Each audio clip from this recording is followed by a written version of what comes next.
तर बोला mister संबी, what's your problem? माहित नाही डॉक्टर, पण जेव्हा पण मी इंस्टाग्राम फेसबुकवर कोणाची बॉडी फ्लेक्स करतानाची पोस्ट बघतो तर माझी गाणी चालायला लागते. माझे लटकते ढेरीला बघून मला लाज वाटायला लागते. मग तू काय करतोस? मग काय डॉक्टर, दरवर्षीप्रमाणे वर्षाच्या सुरुवातीला जिम लावून आठवड्याभरात सोडून देतो आणि मग दुसऱ्यांची बॉडी बघून त्यांना कमेंटमध्ये ट्रोल करतो की पावडर खाऊन बॉडी केली, इंजेक्शन घेऊन बॉडी केली. बॉडी तर केली पण मेन पार्टचं काय ते तर छोटंच राहिलं. समजलं.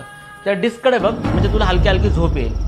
आता तू 10वी मध्ये आहेस, आता तू काय बघतोयस? 10वी मध्ये असताना मी फर्स्ट टाइम अर्नल्ड शेजवणकरचा बॉडी बिल्डिंगचा व्हिडिओ बघून इन्स्पायर झालो होतो आणि मग 3.5 डिप्स मारून मी बाथरूम मध्ये जाऊन सनी लिमोनेचा व्हिडिओ पाहिला. आता तू 12वी मध्ये आहेस, आता तू काय बघतोयस? 12वी मध्ये असताना मी फर्स्ट टाइम 15 दिवसासाठी जिम लावली होती आणि जिमवरून आल्यावर मी डाएट मध्ये चहा चपाती बिस्किट खायचो आणि मग परत बाथरूम मध्ये जाऊन मिया खलिफाचे वर्कआउटचे व्हिडिओ बघायचो. उठ.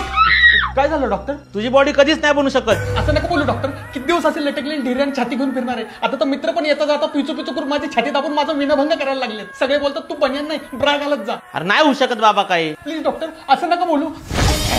डॉक्टर, तुला काय वाटतं माझी बॉडी नाही बनू शकत? बघ आता नवीन वर्षापासून जिम जॉईन करून कशी 6 महिन्यात बॉडी बनवून दाखवतो. लवकर माझ्या पोटात स्टेरॉइडचं इंजेक्शन दे. जा रे बोल बच्चन. डॉक्टर आहे घाल्या.